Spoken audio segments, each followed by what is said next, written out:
السلام علیکم ناظرین، پروگرام آسان دین کے ساتھ میں ہوں علی مرتضیٰ طاہر۔ آج بھی ہمیشہ کی طرح ایک بہت ہی اہم موضوع کے ساتھ آپ کی خدمت میں حاضر ہیں۔ جیسا کہ آپ جانتے ہیں کہ یہ آپ کی طرف سے سوال ہوتا ہے تو پھر اس کا قرآن و حدیث کی روشنی میں جواب دیا جاتا ہے، تو آج بھی ایک بہت ہی اہم موضوع کے ساتھ ہم آپ کی خدمت میں حاضر ہوئے ہیں۔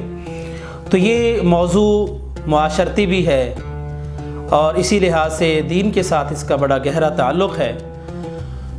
تو ہم اب آج کے سوال کی طرف بڑھتے ہیں جو ہمارے موضوع کی بنیاد ہے۔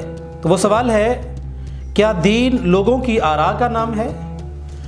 جو شخص چاہتا ہے اپنے خیالات کا اظہار کر دیتا ہے، کیا دین میں اس چیز کی اجازت ہے؟ یہ ہم سے سوال کیا گیا ہے۔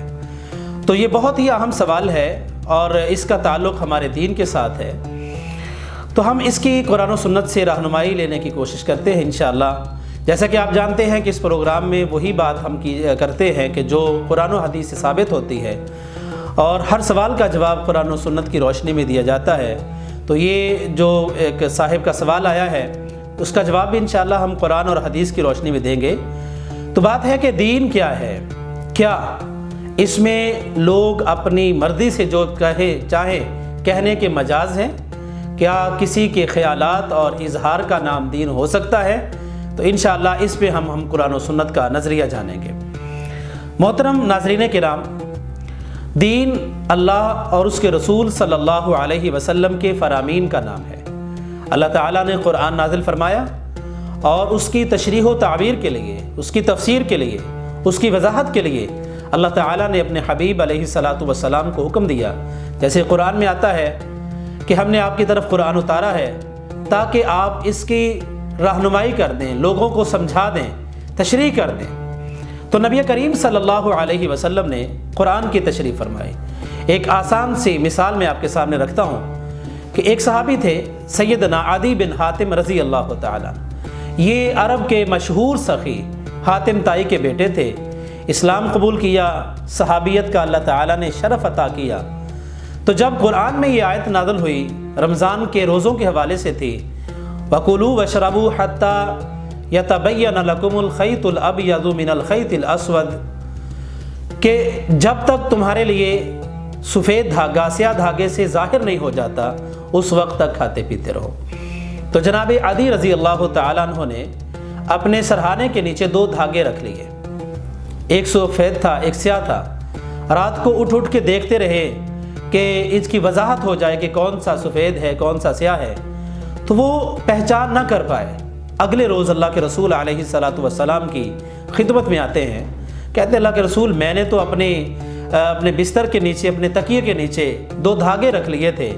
تو نبی صلی اللہ علیہ وسلم نے فرمایا کہ صحابی، تمہاری مراد غلط ہے، جو تم سمجھ رہے ہو یہ وہ نہیں ہے جو اللہ تعالیٰ نے سرخ اور سفید دھاگا کہا ہے، اس سے مراد رات کی تاریکی اور صبح کا اجالا ہے۔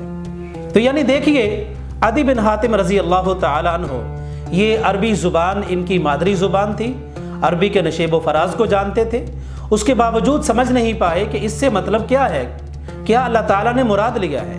تو رسول اللہ صلی اللہ علیہ وسلم نے وضاحت کی، سمجھایا، تشریح کر کے بتایا کہ اس سے مراد یہ ہے کہ جب رات کی تاریکی ختم ہو جائے اور فجر کا اجالا شروع ہو جائے۔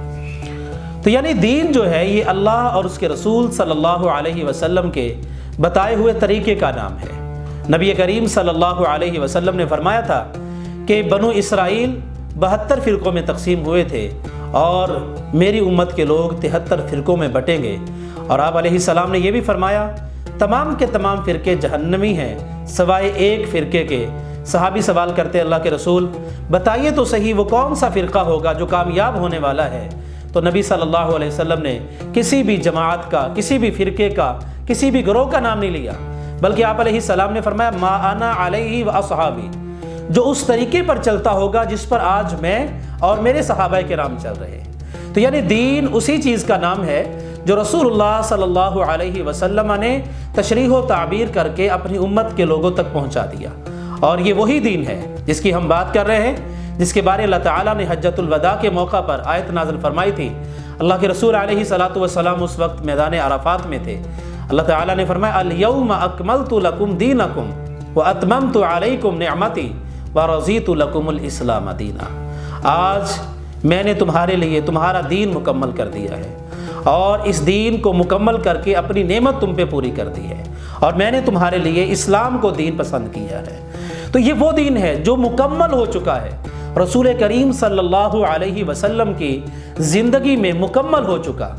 اب آپ علیہ السلام کے بعد کسی کے لیے یہ روا نہیں ہے، کسی کے لیے جائز نہیں ہے کہ وہ دین میں کوئی نئی بات کا اضافہ کر دے، بلکہ دین میں جو بات بھی نئی کی جاتی ہے اسے بدعت کہا جاتا ہے۔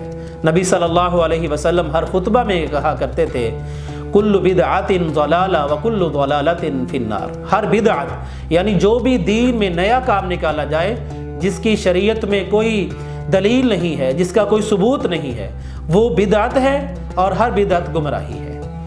تو ناظرین کرام، یہ دین رسول اللہ صلی اللہ علیہ وسلم کی زندگی میں مکمل ہو چکا، لہذا آپ علیہ السلام کے بعد کسی کو حق نہیں ہے کہ وہ دین کی اپنی مرضی سے، اپنے نظریات اور اپنے خیالات سے تشریح و تعبیر کرتا رہے۔ ہم جو بھی مسئلہ دیکھتے ہیں، ہمیں دین کا ہو دنیا کا ہو، کوئی بھی مسئلہ ہمیں ایسا نظر نہیں آتا ہے کہ جس کی شریعت سے، قرآن و حدیث سے کوئی دلیل ہمیں نہ ملتی ہو، جس کی بنیاد نہ ملتی ہو۔ ہر چیز ہمارے اللہ تعالیٰ نے دین میں سمو کے رکھ دی ہے، اسی لیے تو یہ بہترین دین ہے کہ یہ جو اسلام کی صورت میں ہمیں دین دیا گیا ہے، یہ دین اسلام کا فائنل راؤنڈ ہے۔ انبیاء علیہم السلام جو پہلے آتے رہے وہ اپنے ساتھ دین اسلام ہی لے کے آئے تھے، لیکن ہر گزرنے والے وقت کے ساتھ اس میں ترامیم ہوتی رہی، احکامات تبدیل بھی ہوتے رہے، اور اسی طرح کسی قوم کے اوپر کوئی چیز حرام ہے تو آنے والی قوم پہ وہ حلال کر دی گئی، لیکن ایک فائنل اور حتمی شکل اللہ تعالیٰ نے سرتاج الرسل اور خاتم النبیین محمد رسول اللہ صلی اللہ علیہ وسلم کی زبان سے اس دین کو تکمیل تک پہنچا دیا۔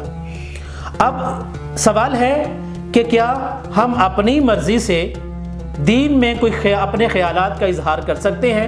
تو یہ کسی بھی آدمی کو حق حاصل نہیں ہے۔ اگر تو کسی آدمی کی کوئی ایسی بات جو قرآن کی کسی آیت کے یا حدیث کے مطابق ہے تو ہم قبول کرتے ہیں، وگرنہ جو بات قرآن اور حدیث کے منافی ہے، قرآن اور حدیث کے خلاف ہے، وہ بات ہم قطعاً تسلیم کرنے کے لیے تیار نہیں ہیں، کیونکہ اللہ اور اس کے رسول صلی اللہ علیہ وسلم سے بڑھ کر بات کسی کی نہیں ہو سکتی۔ اور رہا یہ سوال کہ جو اپنے خیالات کا اظہار کر کے اس کو دین کا نام دیتے ہیں، تو اسلام ایسے لوگوں کو کیسی نظر سے دیکھتا ہے، یا ہمارے دین اسلام میں ان لوگوں کا کیا مقام ہے، اس پہ انشاءاللہ ہم بات کرتے ہیں۔ تو اس سے پہلے ایک بریک لیتے ہیں، بریک کے بعد انشاءاللہ ہم دوبارہ اس سوال کی طرف بڑھیں گے اور اپنے اس سوال کے جواب کو مکمل اور آخری شکل کی طرف لے کے جائیں گے۔ تو ملتے ہیں ایک بریک کے بعد۔